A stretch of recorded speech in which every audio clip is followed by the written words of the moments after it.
Buenos días. Vamos a dar comienzo a este acto de presentación del número 159 de la revista Economistas, de la revista del Consejo General de Economistas y del Colegio de Economistas de Madrid, que hemos dedicado en este número a un tema de mucha actualidad, sin ninguna duda, la globalización y el debate del proteccionismo. Está en este momento, bueno, pues en una ebullición. Acompaña el presidente del Consejo General de Economistas, y el profesor Requeijo, que es el director de la revista y que además es el que ha coordinado este número y es el que nos va a contar pues, con detalle su contenido y después, bueno, pues, tendremos un debate. Muchas gracias, presidente.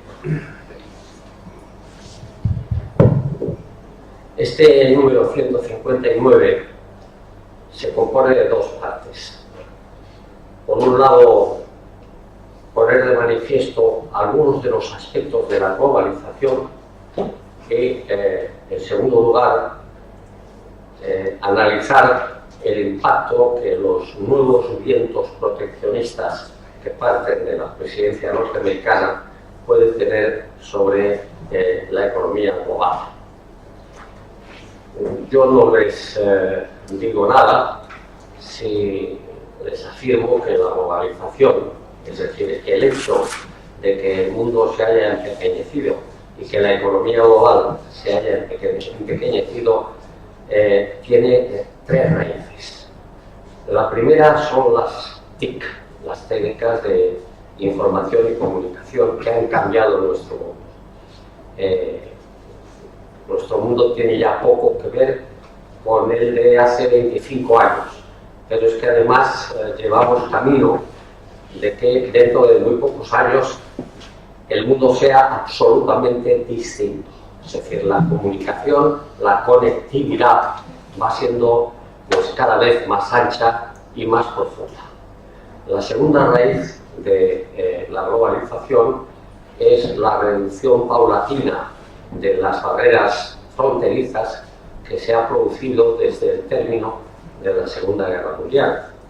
Y la tercera raíz es la liberalización de los movimientos de capital que inició la OCDE en el año 1962 y que ha hecho que el capital se mueva libremente entre la mayoría de los países.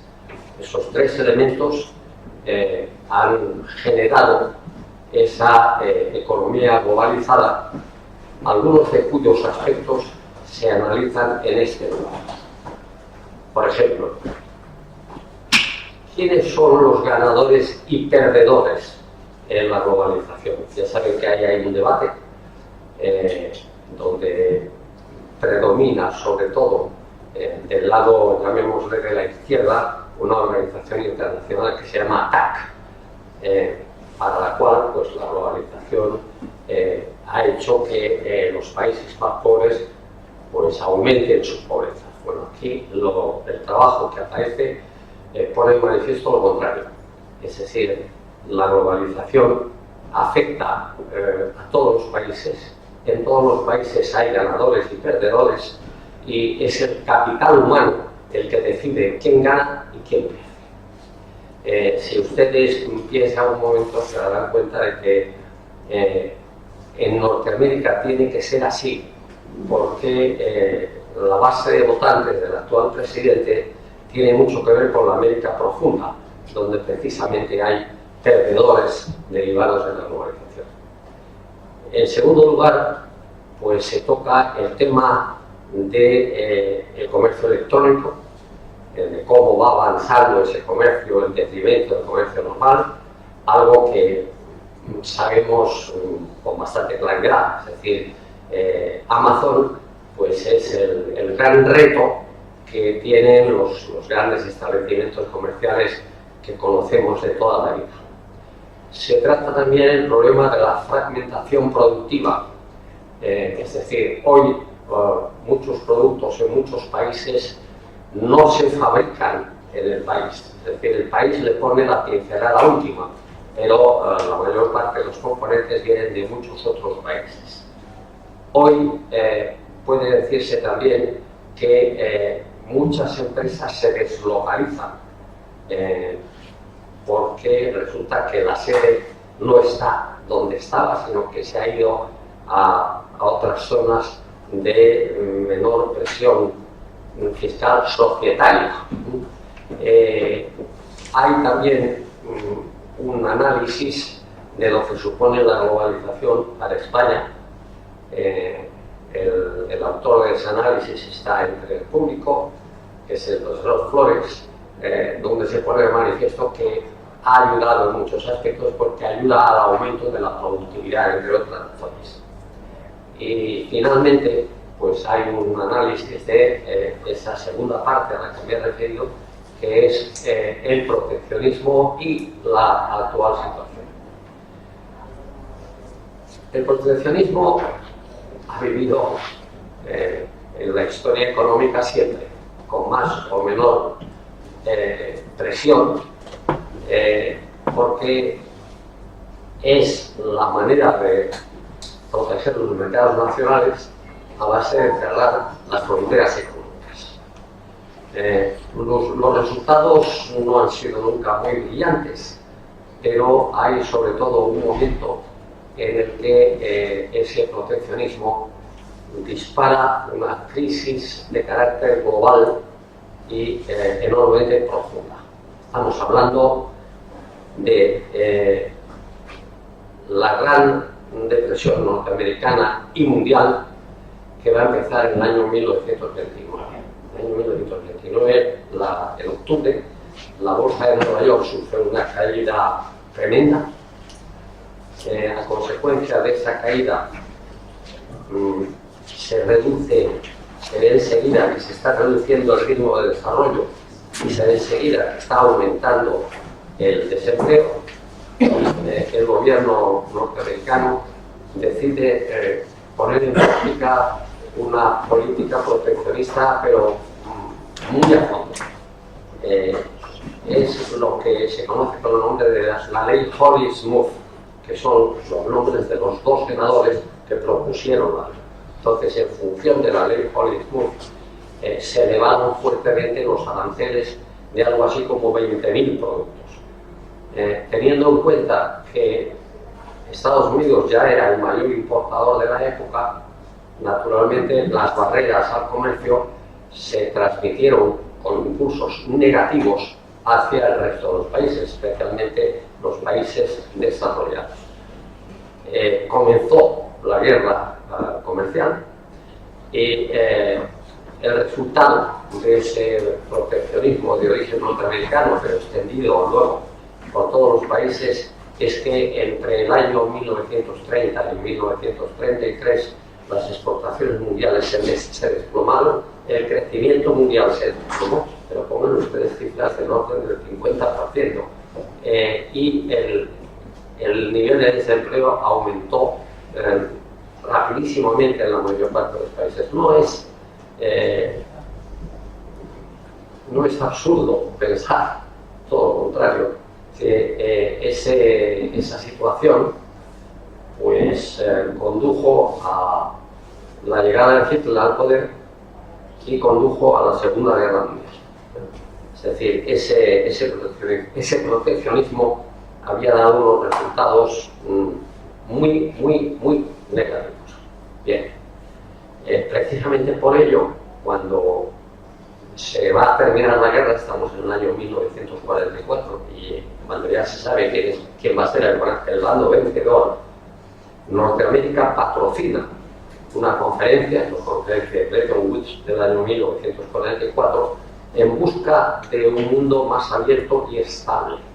Y de ahí nace el Fondo Monetario Internacional, el Banco Mundial, y un par de años más tarde, 3 años concretamente, la organización, entonces el GATT, el Acuerdo General sobre Aranceles y Comercio. ¿Qué es lo que se buscaba?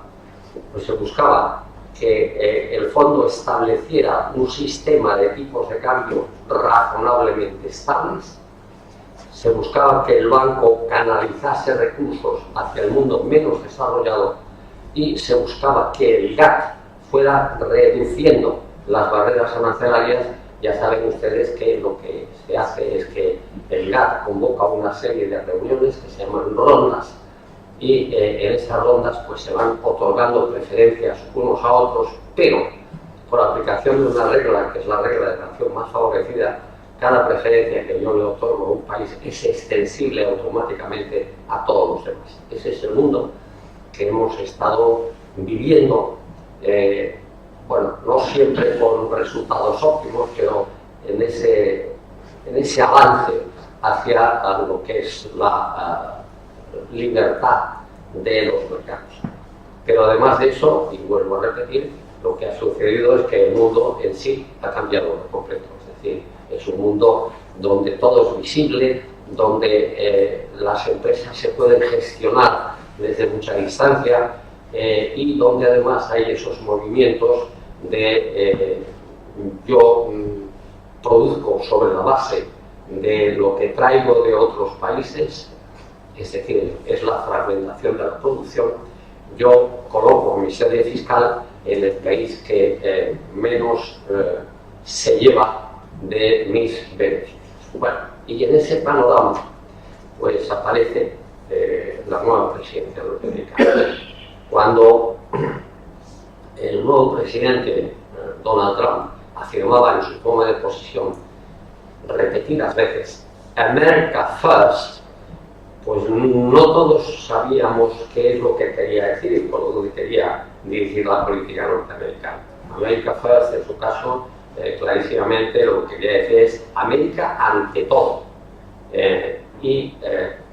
Ese América ante todo se ha traducido desde el lado de la política comercial en que ha ido saliendo de los acuerdos internacionales de carácter liberal y que ha ido practicando un proteccionismo que yo denomino proteccionismo a la carta. Es decir, pues hoy te toca a ti, mañana te toca a ti, ahora hago esto, pasado mañana hago lo otro. Si ustedes se fijan, pues es anuncia, no sé si los he impuesto ya, aranceles para los productos, una serie de productos procedentes de la Unión Europea. A nosotros nos han tocado las aceitunas negras, entre otras cosas. A China le anuncia una serie de aranceles de todo tipo, porque además China es el que le genera el mayor déficit comercial, 375.000 millones de dólares en el año 2017. A Turquía le acaba de imponer aranceles al acero y así pues va colocando o va designando esa política errática que yo he denominado proteccionismo a la carta. Pero todo esto tiene repercusiones. Tiene repercusiones primero porque los países responderán, ya están respondiendo, los chinos ya están respondiendo, los turcos ya están respondiendo, la Unión Europea va a tener que responder, etc. Segundo, porque él está olvidando que es miembro del Acuerdo General sobre Aranceles y Comercio, es que es miembro de la OMC, por lo tanto que eso no lo puede hacer. Uno puede negociar subidas de aranceles, pero lo que no puede hacer es colocarlas a su pleno capricho. Tercero, está olvidando también que la protección tiene algunos efectos que no pueden quedar disimulados. Toda protección a la importación es una desprotección a la exportación, porque muchas veces el producto que exportamos tiene componentes importados a los que se ha encarecido. Y sobre todo lo que está olvidando es que la incertidumbre que produce ese tipo de política es precisamente un caldo de cultivo de las crisis económicas. Y las crisis económicas en un mundo absolutamente interrelacionado pues pueden ser explosivas en todos los aspectos. Esperemos que no sea, pero la incertidumbre tiene esa característica, que no sabemos lo que va a ocurrir, aunque puede ocurrir lo peor. Muchas gracias.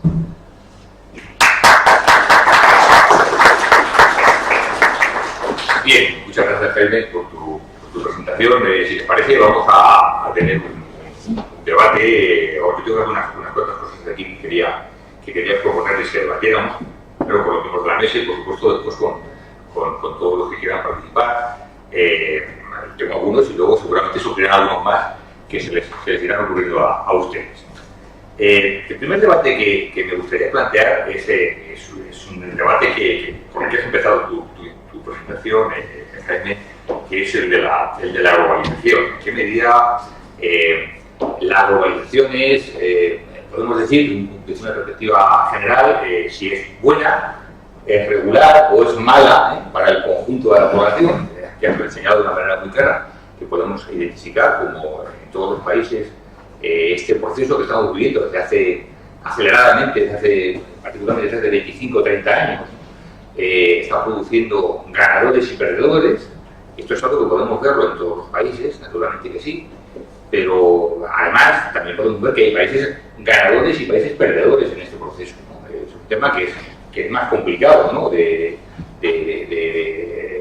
Como conclusión, ¿no? Podemos ver cómo centenares de millones de ciudadanos, sobre todo de países asiáticos, a lo largo de estos años, están saliendo de la pobreza, lo cual es un elemento sin ninguna duda importantísimo, pero al mismo tiempo podemos ver cómo la concentración de la riqueza se está exacerbando cada vez más, se está concentrando cada vez más en manos de unos pocos, ¿no? ¿Qué opináis? ¿La globalización es inclusiva o es exclusiva como marco de referencia? ¿Qué os parece este tema? Para empezar a debatir. En mi opinión, la globalización es inevitable. Es inevitable porque los avances tecnológicos la hacen inevitable. Y no solamente es eso, es que todo anuncia a que en los próximos 10 años va a ser todavía más profunda, porque hay ahí unos avances técnicos continuos y la técnica, como aprendieron los luditas en el siglo XIX en Inglaterra, no se puede detener. Es el primer tema. Segundo tema, tú lo has dicho, los países emergentes han sido grandes ganadores del proceso de globalización, porque resulta que un montón de cosas que van a parar a los países desarrollados y otro montón de cosas que ellos hacen directamente, pues tiene bastante que ver con ese proceso de globalización y de liberalización de las fronteras económicas. Hay evidentemente, pero además se dice ahí en uno de los capítulos, hay evidentemente perdedores, que son todos aquellos que se van quedando atrás en ese proceso de adaptación a los nuevos tiempos. Yo creo que ahí es donde está precisamente la base de votantes de la presidencia norteamericana, está en América profunda, y que muchas de las medidas que se están tomando porque se las están pidiendo. Es que se ha marchado esta empresa, no, pues entonces aquí las empresas tienen que volver. Es que resulta que ya no producimos lo que producíamos porque viene de fuera. Pues eso que se tapone. Por eso le llamamos proteccionismo a la carta, ¿no? Hay evidentemente desigualdad en el mundo, pero yo no creo que haya aumentado la desigualdad. Desde luego, por si acaso alguien tiene capricho de verlo, el coeficiente de desigualdad se mide por un coeficiente que se llama Gini, y que va desde 0 hasta 1.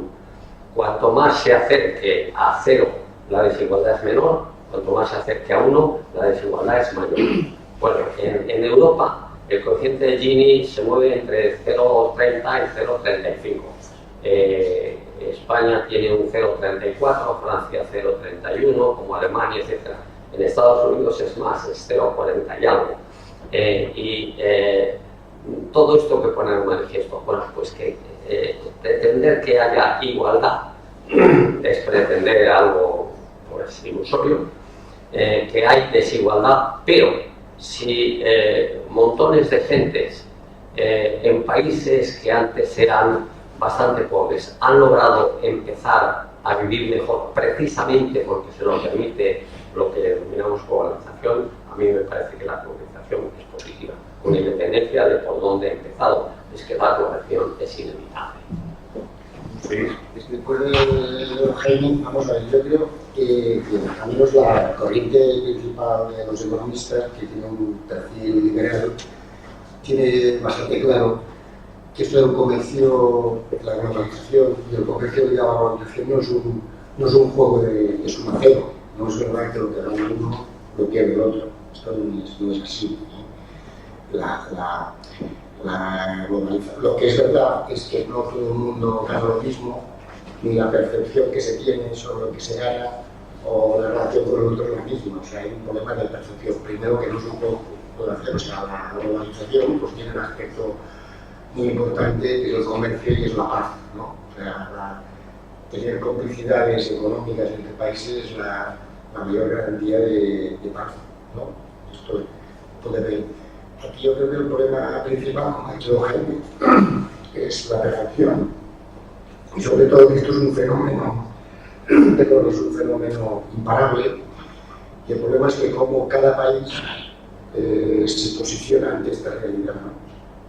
Donde las administraciones de cada país no solo tienen que dedicarse a administrar lo de siempre, sino que se tienen que convertir prácticamente en agentes comerciales de crear condiciones. Esto es una cosa que no sé, las embajadas, los agrarios comerciales, la universidad, porque las empresas se están expandiendo muy rápido, ¿no? Si algo tiene una economía española que nos ha sorprendido a todos ha sido el tema de las miles de pymes que han salido a exportar y se han dado cosas. Las empresas se hacen lo suyo y que no lo hacen. Entonces, yo primero datos este tema de que es necesario que todos, es un fenómeno. Otro tema es que, claro, la globalización introduce una serie de nuevas realidades que requieren nuevas gestiones, ¿no?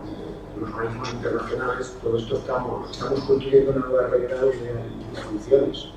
Pero luego recordar que lo más importante es que esto es una realidad que ha venido para quedarse y depende y lo que pueden hacer a nivel, lo que pueden hacer los países con todas las contradicciones que hay es galvanizar toda la acción gubernamental en una dirección que sabemos que más competitivo, más eficiencia, más productividad es la garantía de que, aunque todos ganamos, globalmente todos ganamos, no ganemos más que otros, ¿no? Yo, por seguirles preocupando un poquito en este debate, pensemos cómo está produciendo una parte muy importante de este proceso de globalización. La globalización, estamos hablando fundamentalmente centrando en el caso del comercio. La globalización es mucho más general, ¿no? Es algo multidimensional, ¿no? Que afecta culturalmente de una manera muy importante a todos los países en este momento, ¿no? Pero en términos de comercio, fundamentalmente esto se manifiesta a través de lo que se llaman las cadenas de valor, ¿no? Estos productos, estos bienes manufacturados que se producen cada vez más a lo largo de muchos países que van incorporando en cada uno de ellos una determinada fase del proceso productivo de ese bien concreto que estamos viendo. ¿Qué es lo que está ocurriendo? No en todos los países del mundo, esto es muy importante, esto, como digo, es muy claro en el caso de Asia, ¿no? Pero no está tan claro, por ejemplo, en el caso de Latinoamérica, ¿no? No sé, pasar en muchos países de los que podríamos hablar de ello. Se está trasladando la fase de la producción de un mayor contenido de mano de obra a países más pobres, que tienen la ventaja en términos productivos de que, claro, como sus salarios son más bajos, pues eso permite reducir de una manera muy importante el coste de producción global del producto. Y se está concentrando de una manera muy clara las fases de mayor valor añadido en los países ricos. El diseño, la I+D y los servicios por venta, que cada vez son un filón de negocio claramente más evidente para todas las empresas en los países desarrollados. Bueno, es verdad que eso permite que se cree empleo, que se mejore el nivel de vida en los países donde se está trasladando las fases de la manufactura en la producción de estos bienes que estoy comentando. pero también es verdad que eso lo que está haciendo es, en términos relativos, empobrecerlos cada vez más, ¿o no? Insisto, yo quiero provocar. O sea, adelanto esta idea a ver qué les parece, si alguien la quiere seguir o quiere reflexionar sobre ella. No sé si vosotros o alguien de los que participáis en el... Adelante. No es provocado. No es provocado suficiente. No, yo comprendo que la idea permite un debate político casi continuo. Dice, es que los pobres son cada vez más pobres y los ricos son cada vez más ricos. Bueno, eso dicho así, eso es ataque. No se sostiene mucho. Primero, es cierto que sí, que si la empresa radica en un país muy desarrollado, pues la última pincelada se la da la empresa, la última pincelada técnica también se la da, etc.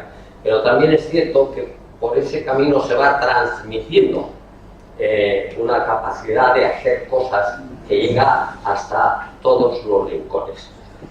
Bueno, Asia es el ejemplo.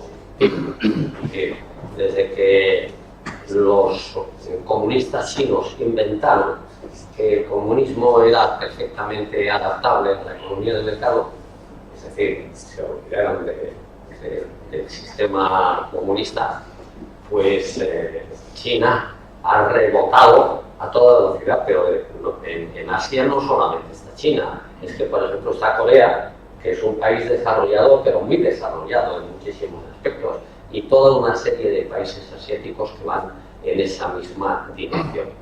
Después, inclusive en África, pues hay países que también se han aprovechado de esa situación y que también van haciendo dentro de la cadena productiva pues cada vez más cosas y cada vez van sabiendo hacer más cosas, de manera que yo creo que la apertura de las fronteras y sobre todo la conexión amplísima de los mercados que hay en estos momentos va permitiendo que cada vez haya en ese sentido menos pobre, aunque evidentemente hay pobre. Eso no es discutible. Muchas de la pobreza tiene que ver, entre otras cosas, con el sistema político en el que se está moviendo.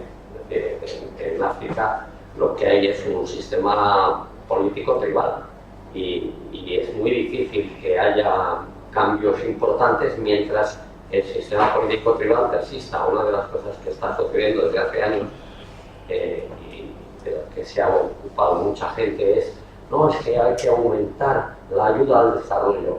Bueno, pues la ayuda al desarrollo que se ha aumentado progresivamente a lo largo del tiempo a través de las organizaciones internacionales, inclusive directamente, no llega a los súbditos, porque se queda precisamente en el que domina la tribu, que es el que gobierna en cada uno de los casos. Yo creo que la globalización no es la que genera la pobreza, creo que hay otros factores. Al contrario, creo que la globalización va ayudando a que mucha gente pues entre en el circuito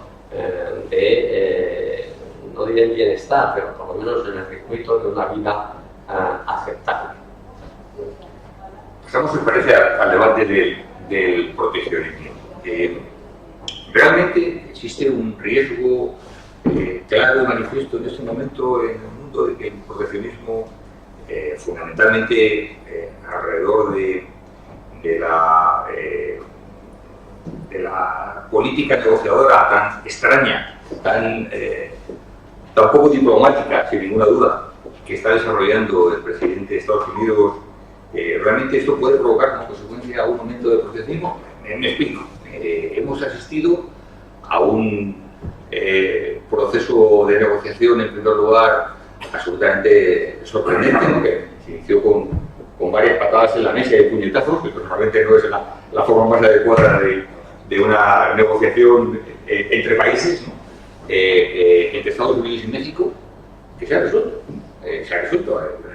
México ha transigido en parte de los razonamientos, de los argumentos expresados por el poderoso Estados Unidos, pero se ha resuelto. Hoy, efectivamente, como comentabas, se ha anunciado una segunda ronda, una segunda fase de aumento de aranceles de Estados Unidos hacia las importaciones provenientes de China por valor de 200.000 millones de dólares. Después de la primera que se puso en marcha hace unas semanas. Mi pregunta es, ¿esto es una estrategia negociadora, insisto, muy poco diplomática, no quiero utilizar más adjetivos para nombrarla, pero vamos, claramente desde luego lo es, pero mi pregunta es, ¿puede llevar a un aumento del proteccionismo de verdad? Porque si hay una cosa que es evidente, que todo el mundo tiene perfectamente claro y perfectamente identificado, es que el proteccionismo es malo para todos, ¿no? Bueno, vamos a ver. Yo creo que algunas de las cosas tienen que ver con la peculiaridad del presidente de Estados Unidos. El presidente de Estados Unidos piensa en términos de propietario de una empresa, de que se haga esto, y si no, que echen a este. Eso en el mundo internacional es un poco más complicado, pero eso es de alguna manera lo que se ha producido con México. Oiga, si usted me da estas cosas, denuncia estas cosas, pues yo ya no le pego patadas todos los días, porque eso además está feo, etc. Pero no siempre va a suceder así, y yo creo que no va a suceder con China, porque China, seguramente todo el mundo lo sabe, tiene la mitad de la deuda exterior del gobierno norteamericano. Bueno, pues imaginemos que... Pero no es problema para los chinos o para Estados Unidos. La deuda es un problema para China o para Estados Unidos. para los dos. Porque imaginemos que las cosas llegan pues a sus últimos límites. Si China se dedica a vender deuda norteamericana, que naturalmente la tiene que vender pues por debajo de su valor nominal, eso quiere decir que los tipos de interés en Norteamérica empiezan a subir para poder colocar más deuda, y los tipos de interés en todo el mundo empiezan a subir, lo cual no es precisamente lo mejor que puede suceder. Es decir, que lo que hace con México, bueno, pues con China seguramente no lo puede hacer tan fácilmente, porque, como sabéis, China es la segunda economía del mundo, y por lo tanto, pues eso tiene sus complicaciones. Hay mucha gente, y yo creo que lo he oído hasta por la radio, hay mucha gente que piensa que esto termina en noviembre. ¿Por qué termina en noviembre? Porque en noviembre son las elecciones al Congreso y al Senado. Y como ha tenido pues tantas reacciones negativas dentro del país, lo que dicen los más enterados es que él lo que está dando es pues satisfacción a sus votantes para que lo que salga en noviembre del Consejo y del Senado no sea tan negativo para él que le lleve a un juicio político, a un impeachment. Que si eso se normaliza en noviembre, pues la presidencia empezará a normalizar. Yo no sé lo que va a ocurrir. Lo que sí sé es que no me gusta lo que está ocurriendo, que no es lo mismo.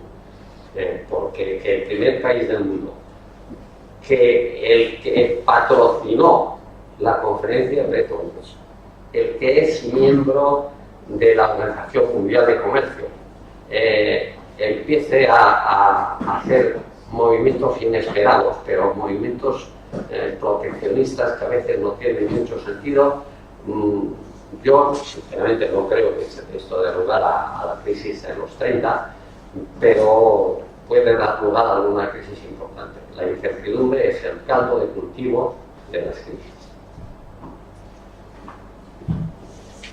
Por favor, micrófono, que te puedan oír desde... No, tengo voz. No, es para que estamos emitiendo para que te puedan oír. comienzo. Bien.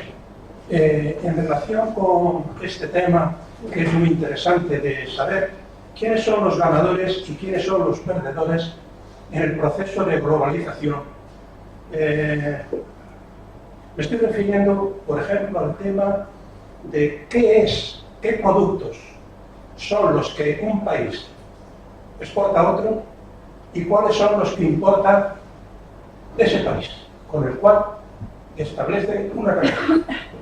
Y me estoy refiriendo concretamente a las relaciones comerciales entre China y los países latinoamericanos.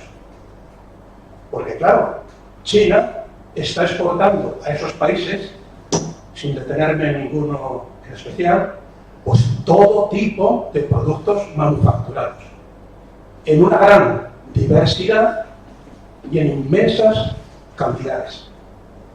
Sin embargo, lo que importa a China de muchos países latinoamericanos son principalmente materias primas, nada más. Con lo cual, tendríamos que plantearnos si estos países latinoamericanos que están rompiendo relaciones comerciales, por ejemplo, con Estados Unidos, a los cuales, por razones ideológicas o políticas, pues mantienen una gran distancia, se echan en manos de China, habría que plantearse si estos países que venden a China exclusivamente materias primas de todo tipo, eso va a suponer un estancamiento en el desarrollo normal de un país subdesarrollado hacia metas de países desarrollados. O por el contrario, puede crear una dependencia indeseable como la que tuvieron los países latinoamericanos, primero de España, después de Estados Unidos. A mí, yo si tuviera tiempo, a mí lo que me gustaría para analizar ese tema es coger en un cuadro de doble entrada, poner a la izquierda, por orden alfabético, todos los países del mundo. Y en la parte de arriba, esos mismos países hacia arriba. Y entonces, en la intersección de país por país, poner en cada cuadrito una especie de diagonal y poner las cifras de importación y exportación de cada país con cada país. Y ver efectivamente cuáles son las áreas económicas mundiales en las cuales se está estableciendo una relación positiva de mutua ventaja de los exportadores con los importadores y quiénes son los que realmente están creando una relación de dependencia respecto a otros. Por ejemplo, el débil, en este caso los países latinoamericanos, respecto a los fuertes, que en este caso cada vez lo va siendo más China. Hasta tal punto que China no solamente ha limitado sus relaciones con los países latinoamericanos a sus relaciones comerciales, sino que últimamente, en los últimos 5 o 6 años, las está ampliando a aspectos culturales, incluso a aspectos de defensa. Esa es la pregunta, y esa es la respuesta.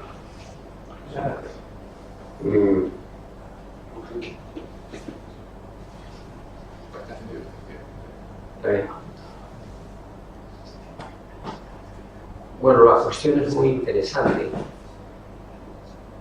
Lo que no sé es cuál sería su solución. Es decir, aquí ponemos en un cuadro todo lo que exportan unos, los que exportan otros. No hay que olvidar que cuando se exporta y se importa, también se exporta y se importa capital. Y que el capital también sirve para desarrollar determinados aspectos. El mundo está tan entrelazado que detenernos en las relaciones bilaterales es un poco detenernos en la superficie de los temas, porque seguramente si pudiéramos seguir el hilo, resultaría que lo que los chinos están exportando a algunos países de América Latina, pues en realidad está hecho en China por empresas europeas, o está hecho en China por empresas norteamericanas. En eso los chinos han sido bastante lógicos. Aquí lo que hay que hacer es crecer. Y al crecer, pues se irán resolviendo muchos problemas e iremos penetrando en muchísimos países, no solamente en en materias primas, iremos penetrando en las empresas de los países, iremos penetrando en las empresas tecnológicas y todas estas cosas. Entonces, lo que no acierto a saber es cuál sería su solución. Es decir, una vez hemos hecho las tablas input-output, ¿cuál sería su solución? ¿Más intervenciones, por favor? Y en este caso, Por favor. bueno, Sí. bueno, yo no podría proponer ninguna solución, puesto que efectivamente con carácter previo, si yo tuviera tiempo, pues me gustaría establecer ese cuadro y ir país haciendo un análisis micro de, por ejemplo, en este caso concreto que es el que a mí más me llama la atención, porque claro, aquí ya está habiendo aspectos de política internacional de defensa, porque claro, si los chinos no solamente se limitan a establecer relaciones comerciales, sino que las amplían a las culturales, si las amplían a las políticas y si las amplían a la defensa, aquí nos estamos planteando un problema de mayor envergadura. Entonces, claro, es lo que le estoy diciendo, a mí me gustaría hacer esto como, al estilo como una hormiguita, país por país, uno por uno, establecer los últimos 5 años, quién ha exportado, quién está estableciendo una dependencia. Por ejemplo, el otro día me enteré de que Maduro ha ido a China a pedir unos 5.000 millones de dólares. Bueno, es evidente, bueno, China se negó a darle 5.000 millones, pero claro, es evidente que a cualquier persona que lea la radio, que escuche la radio, que vea los periódicos, está viendo que ahí se puede producir una dependencia de Venezuela respecto a China en materia militar,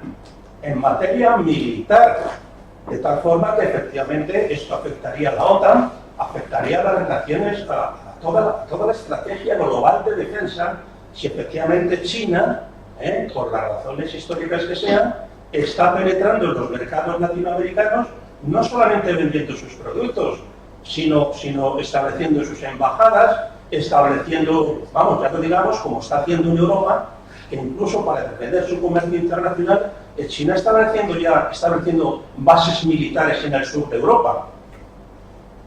Evidentemente, eso afecta a la OTAN y a la defensa global. Entonces, claro, yo creo que es pertinente la pregunta de decir si las relaciones en concreto de China con los países latinoamericanos es una oportunidad para esos países, para su desarrollo industrial y económico, o por el contrario, es una desventaja a largo plazo, puesto que los va a hacer dependientes de esa economía. Y solución, pues yo soy un pobre jubilado que no acierto. Lo que sí veo es un cambio de escenario. Vamos a pasar a otra pregunta, por favor. Buenos días, Juan Ferrari del diario El Economista. Un comentario con el debate y una pregunta muy concreta. El comentario es que yo no estoy de acuerdo con la política de la administración Trump, pero evidentemente tampoco lo estoy con China. Es que da la impresión de que Estados Unidos ha hecho saltar las reglas del juego cuando en realidad los que han saltado las reglas del juego hace mucho tiempo ha sido China. No se nos olvide que China no está en la OMC, no es un país liberal, tiene una economía probablemente más capitalista del mundo, pero con un régimen comunista, lo cual es la sintonía perfecta. Bueno, es que sencillamente ninguna empresa de ninguna parte del mundo que quiera implantarse en China puede hacerlo. No se nos olvide que las reglas y luego los 375.000 millones son evidentemente una realidad. Yo creo que es que también deberíamos empezar por retrotraernos a entender que es que la que no cumple con las reglas del juego es China. No vamos a hablar de sus falsificaciones, de que se implanta una empresa allí y lo que hace es que con las patentes de esa empresa ellos se dedican a copiar esa misma empresa desde sus propias plantas, generan productos que luego venden con sus propios. No me voy a meter desde todos. Esa era mi pregunta. Y una pregunta muy concreta, como periodista, me vais a perdonar que quiera aterrizar. Hay un informe de Elvira Prades, específicamente habla de proteccionismo y habla de un punto que a mí me interesa especialmente, que es el Brexit. El Brexit también tiene un trasfondo proteccionista, aunque los ingleses no lo quieran reconocer. reconocer, aunque solamente sea un proteccionismo de sus fronteras hacia el movimiento de personas, que se nos ha olvidado decirlo, es probablemente la tercera, o la cuarta o la quinta gran pata de la globalización, que son los movimientos de personas, ¿no? Entonces, ¿hasta qué punto, y ya me refiero concretamente al trabajo que ha hecho la profesora Elvira, ya hablamos de España, cómo se le puede afectar a España, para mal o para bien, el efecto del Brexit? Un poco, primero ver un poco. ¿Quieres repetir la pregunta? Si está concretamente es cómo le puede afectar el Brexit a España, tanto para bien como para mal. Yo en el estudio he visto algunos cuadros que no he llegado a comprender muy bien, pero me gustaría que se desarrollara un poco y luego ver las opiniones que tenéis como economistas, si es bueno o es malo para la economía. Yo sí quería, desde luego, todo, obviamente, voy a decir una obviedad, pero creo que hay que empezar por ahí, ¿no? Depende cómo se produzca el Brexit, una salida en la que el Reino Unido se desconecte totalmente, entre en un modelo, en un escenario de aranceles elevados, bueno, pues sería evidentemente muchísimo más desastroso. Si esto se produce por una vía negociada, es más suave, ¿no? Y eso es un primer condicionante que evidentemente va a determinar ese proceso de una manera clarísima. Desde luego, yo creo que para España la salida del Reino Unido es mucho más perjudicial que para otros países. El Reino Unido, cuando computamos todo, no solo el comercio de bienes, los bienes, los tradeables, que es lo que se suele hacer los análisis de comercio, los análisis desde el punto de vista internacional, cuando vemos otras cuestiones como es el tema del turismo, como es el tema de los flujos de capital, la inversión extranjera, la presencia de empresas españolas en el Reino Unido. El Reino Unido realmente es el primer cliente exterior de España. Y por tanto, lo que le pasa al Reino Unido, hay algunos estudios que lo han puesto de manifiesto en España. Entonces, lo que le pase al Reino Unido, si al Reino Unido le va mal y el Brexit si se produce, es poco probable que produzca resultados positivos en el Reino Unido, lo pinten como lo pinten, me parece que es una cuestión bastante evidente, pues eso va a perjudicar a la economía española, es evidente. Entonces, cuanto peor le vaya a la economía británica, peor nos va a ir a la economía española, por lo menos en el corto plazo. Después ya no sé cómo se reconducirá, porque esto depende de tantas variables que no podemos en este momento medir y controlar, que no podemos saber el resultado. Desde luego, lo ideal sería que el Reino Unido se replantee, que hagan otro referéndum. La verdad es que las cosas siempre son complicadas de predecir, ¿no? Ya lo dijo el señor Cameron hace unos años, ¿no? Pero es un proceso endiablado en el cual la política debería primar sobre el estudio común sobre decisiones que están tomando, que me parece que son muy peligrosas, ¿no? Están en un proceso de parálisis en este momento tremendo, ¿no? Las alternativas que han puesto encima de la mesa la señora May esta semana, ¿no? En el Consejo Europeo, una reacción absolutamente me ha llamado mucho la atención, ¿no?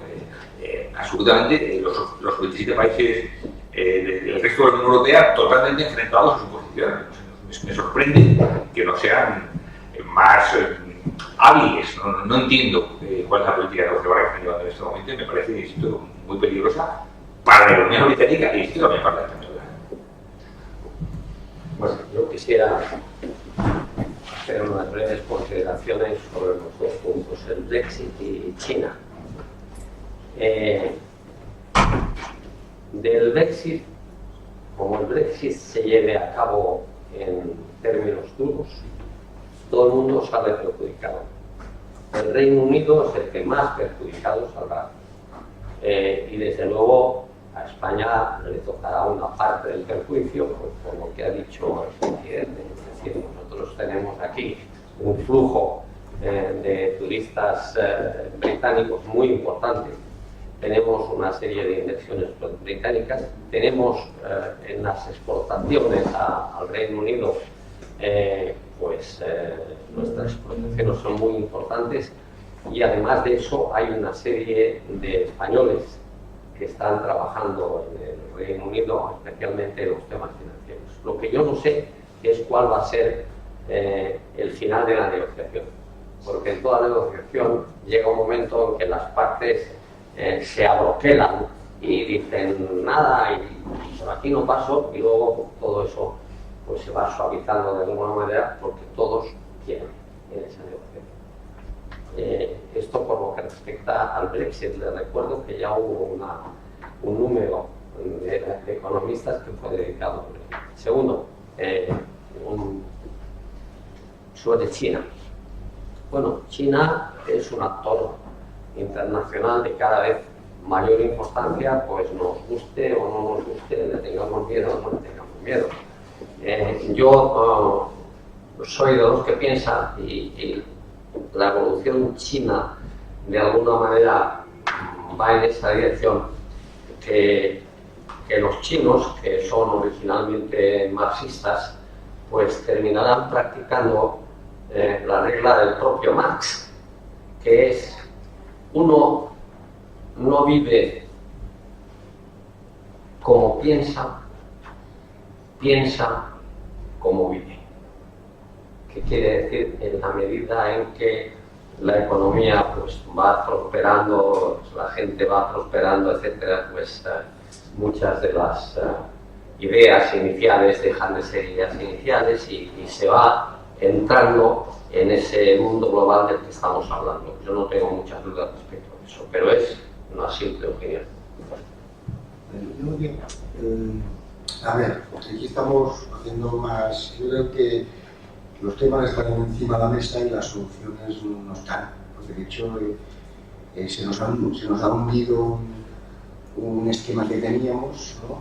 Y no sabemos demasiado lo que viene después. Y desde Occidente pues tenemos la visión del pequeño burgués que ve que su modus vivendi pues se pone en discusión. Entonces, que el comercio internacional es positivo, evidente. Por eso es evidente que este nivel de comercio internacional de globalización ha creado una serie de nuevos problemas, de nuevos desequilibrios que se requieren tratar, ¿no? No sé si es conveniente determinado tipo de aranceles en determinado país o determinadas áreas, pues no pasa nada, ¿no? El problema es que aquí hay un país dirigente en el mundo occidental, que es Estados Unidos, que ha perdido peso relativo, ¿no? Hay un gobernante. Yo como me dedico al mundo de la empresa, yo he conocido en determinados sectores gestores de empresas que tienen un poco la manera de negociar de Trump, ¿no? Que cuando empieza una negociación es la locura, líos al final, y al final buscan una solución. Es una manera de negociar, pero bueno, no deja de ser un poco curioso que este país, que está perdiendo peso específico en la economía internacional, deje un poco Europa de lado. Bueno, de acuerdo, tenemos el papel. Después tenemos el gran problema para mí inquietante es Europa, ¿no? Porque Europa dice, bueno, en este mundo tan global que hay nuevos desequilibrios que hay que tratar, ¿no? Pues necesitas un actor internacional, ¿no? Para intentar equilibrar lo que se ha desequilibrado. Cómo tratamos las empresas transnacionales, cómo tratamos donde se domicilian, cómo hacemos cosas. Y Europa está en una situación muy compleja, ¿no? Una situación muy compleja, no solo por el Brexit, sino por todo, ¿no? La gobernanza. Esto sí que es inquietante. Es inquietante para el mundo, pero sobre todo para los que vivimos en Europa, ¿no? Porque bueno, lo del Brexit, bueno, puesto a Brexit, pues bueno, es que todo es una locura, ¿no? Una locura que yo... Bueno, tenemos elecciones el año que viene en la Unión Europea, ¿no? Queremos que sea un equipo que pueda tener la cohesión y la tranquilidad que pueda dedicarse a trabajar, por el problema que hay, ¿no? Esto a mí no me entiende, pero soluciones no hay. Bueno, perdón, sabemos los problemas, pero en todo caso esta es la realidad, que China va a ser un actor a tener en cuenta, que está haciendo inversiones tal, que además está haciendo estas inversiones militares y tal. Esto es así, nos guste o no nos guste. Que Estados Unidos ha perdido protagonismo y lo va a tener difícil con Trump es evidente. Que Europa para nosotros nos interesa y para el mundo interesa, pero bueno, pues si esto no funciona, pues yo no sé demasiado. Pero en todo caso, yo digo lo de siempre, ¿no? Hay que ser prácticos. Nosotros como país lo que tenemos que tener es nuestras empresas, son unas empresas que han demostrado que se adaptan muy rápidamente a los cambios, por tanto, tranquilos. Tenemos una gente que se adapta rápido porque utilizamos unas administraciones que en un mundo tan complejo pues creen condiciones para que nos podamos adaptar lo mejor posible. Y así es lo que digo, es muy... Pero nada más, y no buscar muy elucubrar mucho, porque si no nos vamos a volver locos, ¿no? ¿Queréis hacer otra intervención, alguna pregunta? Yo tengo aquí una que desde el streaming nos han planteado, pero ahora, por favor.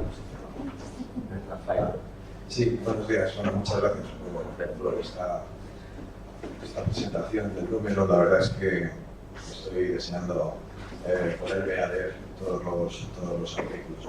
Yo quería dar simplemente mi opinión sobre el recorrido que puede tener este movimiento proteccionista. Yo creo que no va a tener ningún recorrido, mucho más recorrido. Yo creo que, en parte, yo creo que es una consecuencia marginal de la última crisis económica y va muy ligada a todos estos movimientos populistas, ¿no?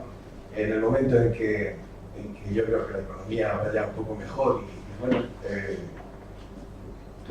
es claro que incluso este movimiento proteccionista entrecomillado, ¿no? de Estados Unidos no ha tenido grandes efectos sobre el crecimiento de Estados Unidos ni el crecimiento mundial. A mí me preocupa mucho más, como decía el señor Critch, me preocupa más Europa, ¿no? ¿Qué es lo que va a pasar con Europa, que se enfrenta a dos problemas importantísimos, ¿no?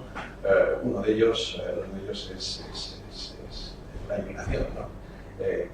Cómo se resuelva ese problema, cómo el protagonismo que se le dé a los movimientos estos populistas o a los partidos populistas, esto va a ser clave en la resolución de muchos de los problemas, ¿no?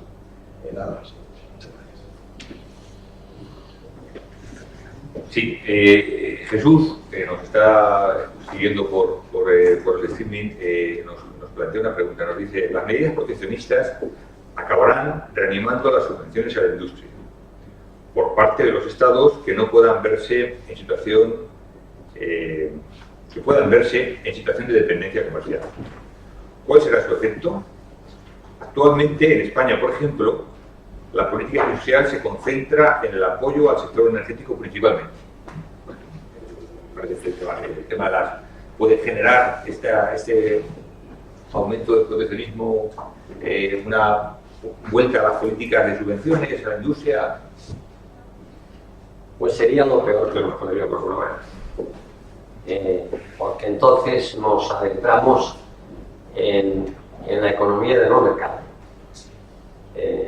Y para mí, la única manera de prosperar a medio y largo plazo es dejar que las decisiones privadas y los mercados de ahora, evidentemente, no son los mercados del siglo XIX. No hay que olvidar que el peso del gasto público sobre el PIB en España es del 42%, de manera que los mercados pues, tienen una serie de penetraciones públicas. Pero sería lo peor, a mi juicio, que nos podría ocurrir.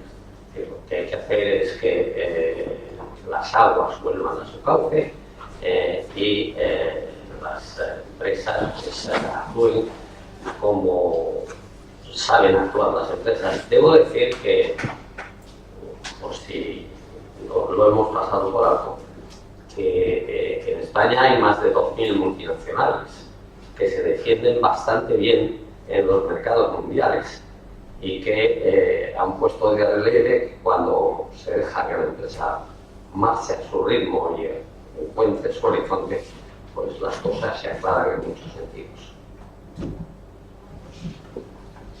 Además, es que Perdón por la interrupción. Es que el caso español es un caso muy especial. Si algún país tiene experiencia en el tema del proteccionismo, es España, porque se ha pasado la vida desde toda la restauración y toda la política autárquica metida dentro de sí misma e intentando resolver sus propios problemas. Nunca lo resolvió. Es decir, el gran crecimiento español, como todo el mundo sabe, se da desde el año 1960 al año 1973, con un crecimiento interanual medio del 7%. ¿Por qué se da eso? Pues porque empezó a abrirse a los mercados exteriores a consecuencia fundamentalmente de la asfixia económica y del plan de liberalización del año 1959. Y como yo he vivido esos periodos, pues prefiero que no se repitan, ¿no? Prefiero que no se repitan y que los mercados, como son actualmente, que no son los mercados libres o libérrimos del siglo XIX en otros países, pues funcionen a su aire y se encuentren sus propias posibilidades. ¿Más preguntas, intervenciones? Pues, me parece, pues terminamos aquí esta presentación. Muchas gracias a todos por su